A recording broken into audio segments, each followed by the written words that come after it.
March 7, 2009 was supposed to be a morning of sunshine and serenity for the guests at the Coral Palms Resort in Nassau, Bahamas, a place known for its turquoise waters, white beaches, and quiet luxury.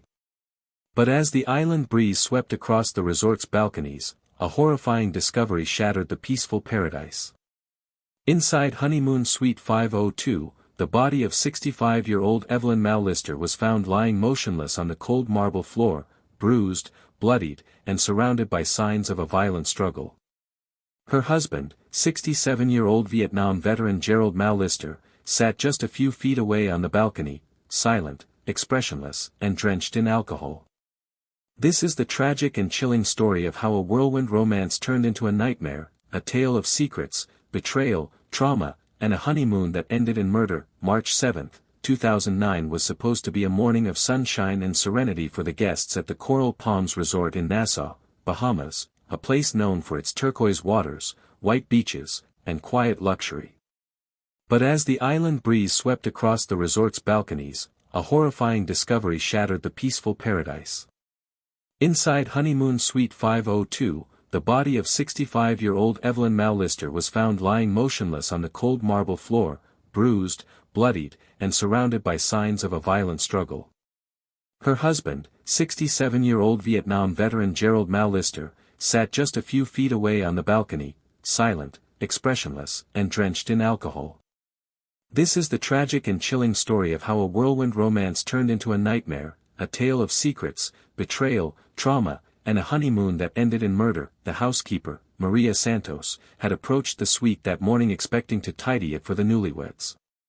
But the "Do Not Disturb" sign had been hanging for unusually long.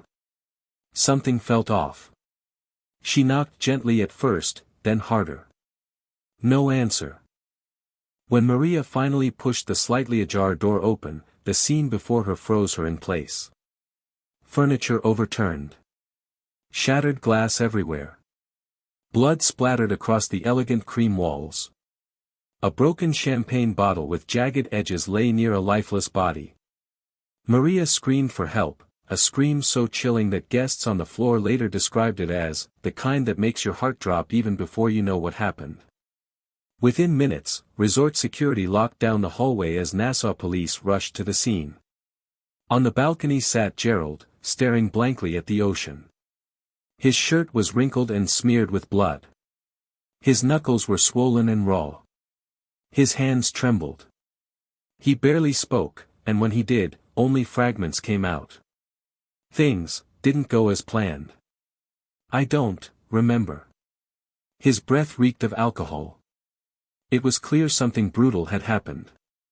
But why? To understand this tragedy, investigators had to understand the woman who lost her life.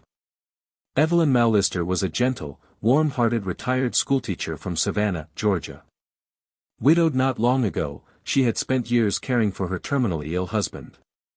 After his passing, she struggled with loneliness. But she wasn't broken, she was hopeful. Her sister Margaret once said, "Evelyn believed in second chances. She believed love could return even after grief." That belief would soon lead her into the arms of Gerald Mallister. The two met at a veterans fundraiser in September 2008 in Atlanta. Gerald, tall, rugged, charismatic in a quiet, brooding way, quickly caught Evelyn's attention. His stories about serving in Vietnam moved her deeply. Guests said. Gerald spoke like a hero.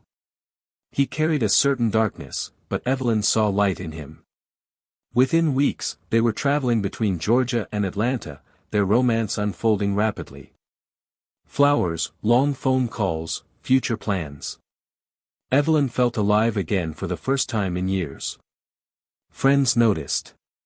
She smiled more. She laughed more. She talked about the future again. But not everything was perfect. As their relationship accelerated, unsettling details slowly surfaced. 1. His past was a mystery.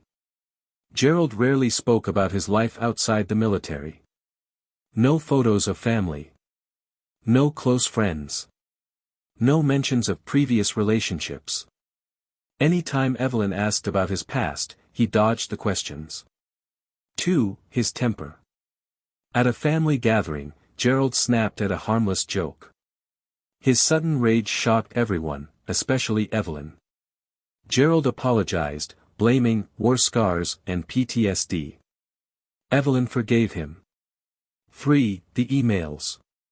In January 2009, Evelyn accidentally discovered flirtatious emails on Gerald's old laptop, messages to a younger woman named Angela.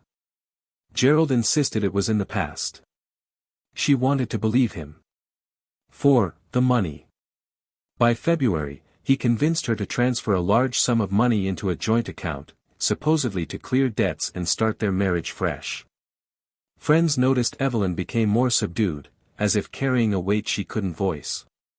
But the wedding date was set, the honeymoon booked, and Evelyn kept telling herself, "Things will be better once we're alone together, once we reconnect." She didn't know this trip would seal her fate. March 6, 2009.